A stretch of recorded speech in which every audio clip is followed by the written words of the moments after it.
Haitian gang leaders are threatening political leaders. Violence has escalated days after Prime Minister Ariel Henry said he would step down once the council was in place.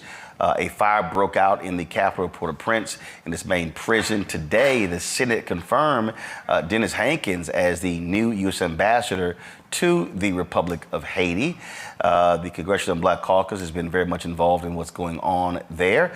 Congresswoman Stacey Plaskett from the U.S. Virgin Islands is in studio to discuss what in the heck is going on. Glad to have you here. Here with you. So it's like one thing after another. Yeah. One thing after another.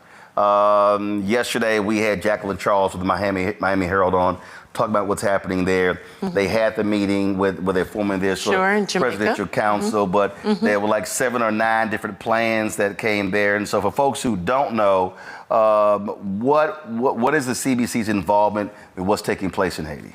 Sure. Well, we've been really watching this for some time now, members of the Congressional Black Caucus, requesting from the State Department that they give us briefings, that they give us a plan of what we intend to do as the United States. This is our close neighbor.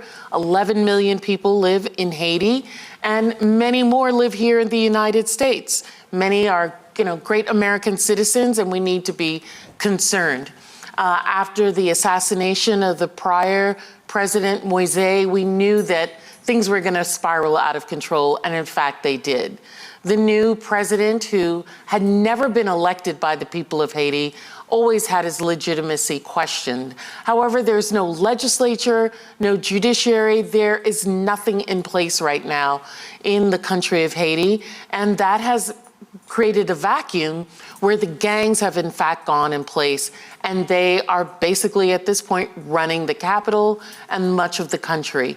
And so while there's an agreement to have Kenyan troops, 1,000 Kenyan troops to come into the country, the Kenyans are like, look, we can't come into a place that has nobody for us to report to. Hence, members of CARICOM have met in Jamaica to create a provisional government. And the idea is that no one in that provisional government would run for office. No one would be individuals that we knew were already bad actors, either having criminal records or been sanctioned by the UN. The Vice President, Kamala Harris, has been very engaged in this, pushing CARICOM, meeting with CARICOM as well as Blinken, who was part of this discussion, to make sure that something is done, that we are putting our money in. We as America are putting our money in, not putting troops in, but want to see something happen. And so members of the Black Caucus are also putting pressure on the majority, on the Republicans, talking with Greg Meeks, who is now the ranking member of the Foreign Affairs Committee, Maxine Waters with Financial Services, who has been always been involved in Haiti. And of course, the chair of the Black Caucus, Stephen Horsford, whose family is from the Caribbean. His mom is Trinidadian descent. We've all been talking and trying to push the Republicans to allow the release of the money. And speaking of that, Democrat leader Hakeem Jeffries, go to my iPad, sent this letter to Speaker Mike Johnson, specifically stating, as he said, the situation on the ground in Haiti has rapidly deteriorated. House Republicans have refused to deliver the resources necessary to carry out this mission. Now is the time to release the full $50 million in security support. So, yes. So that's being held up. That's being held up. So that requires the signature of McCall, who is the chair of Foreign Affairs, and Greg Meeks, who's the ranking member. Greg Meeks has been telling us, I've been asking him to release this funding. We need that over 40 million to get these Kenyan troops. Now, look, that's not the answer, right? Has he given a reason why he hasn't signed off on it? He has hemmed and hawed and not given a reason. But my fear is that they are going to be using this, the Republicans, as a political impetus to have more migrants coming to the border, to then say that there's a crisis at the border, and indeed an even greater crisis at the border. Because we know that people aren't going to stay and continue to face famine, health and hunger insecurities that are going on in the country. Then you've got folks like, go to my iPad, NBC News reported this, folks like Elon Musk and these other right-wing people are trying to scare people, saying, oh, cannibals are on the loose in Haiti. That's outrageous. They're saying, plan for, we played a video yesterday, Congressman Matt Gaetz was pressing the Department of Defense, there's going to be an invasion of people. Exactly, that's the kind of language that they want to use. And we know that people, when they are facing these unrests, are going to try and leave. And Haiti is, in fact, very close to Florida, and people will do whatever they can for themselves and their families to be safe. One of those is making that treacherous journey to the United States to try and find safety. Why don't they then instead release the money so that we can provide the support to the Kenyans who want to come, want to be a part? Our Vice President, Blinken, are there in meeting with the leaders of the Caribbean nations who know this place better than most and are trying to create a provisional government so that there can be some stability so that we can move to an election, stabilization of power, and moving Haiti in the right direction. But Roland, one of the people that I don't see in this, and I keep asking, is what about France? While this is part of the United States problem, they're our close neighbor, you and I both know that France has extracted enormous millions of dollars from the Haitians over many years. They had an agreement after the revolution that they were supposed to, in fact, be paid for the loss that they were going to receive from not having slaves in Haiti. They have never returned that money, and they need to also be involved in this process at a much more granular level. And again, as we were talking about what is going on there, and now all of a sudden Fox News cares about Haiti. And so the State Department, there was a news conference earlier today where they were talking about pulling Americans out. So I want to play this for our folks. Listen to this. State Department briefing just a short time ago.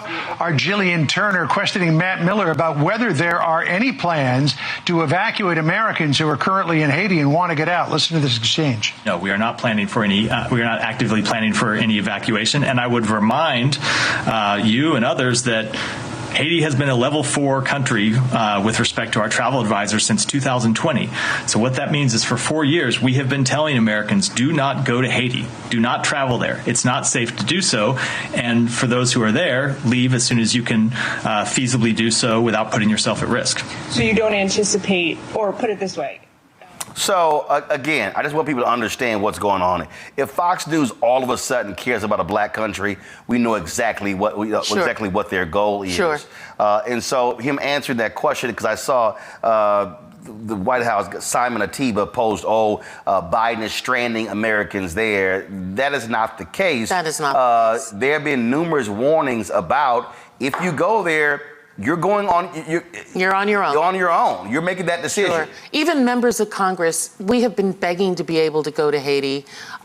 Greg Meeks, again, Congressman Meeks of New York, tried to go there, was on the ground for an hour, several hours before he had to be evacuated because the gangs were, in fact, found out that he was there and were coming towards where he was. So Americans, there are only essential workers that the State Department has there on the ground. We know that we need to keep channels for humanitarian aid there, but to say that Americans are stuck with cannibal Haitian black folk, that is not the case. And if the Republicans would, again, release the money, let the money go so that the Haitians can do what they need to do to stabilize their own government. Many of them, civic society, former government, business people want to do what's right by their own country to bring it to peace and bring it to prosperity. And we're standing right on the precipice to be able to help or to harm them. And the thing that we're dealing with here is that you don't know who to put your face behind. Sure, yeah. I mean, it is so. I mean, when you saw this, I mean, they've implicated the widow of the president who was assassinated, his head of security, and so now you're sitting here like, okay, well, who do you talk to? Who do you trust? The point about Kenya officials, we don't know who to report to. Exactly. I mean, so then I played yesterday, one of the gang leaders, Barbecue, said, hey, Haitian leaders will be determined by Haiti. Okay, well then, who? Who is going to be even given the runway to try to repair the country? Sure. There have been large discussions between civil society here in the United States, as well as those that are still in Haiti, the Montana Group, other organizations that have come together to try and come up with this plan for actors or, groups from, as you said, 7 different voting members, 2 observers of various groups to be able to work together to create this provisional transitional government. The other Caribbean leaders are as well engaged in this. But listen, former President Henry was appointed by the president who was assassinated days before his assassination. And now there's even stories that president that is now stepped down, Henry, made phone calls to some of the masterminds of the assassination, whether that was happenstance that, 6 degrees of separation, everybody knows each other, or he was involved, who can say? Let's go to my panel for questions. Kevin, you're first.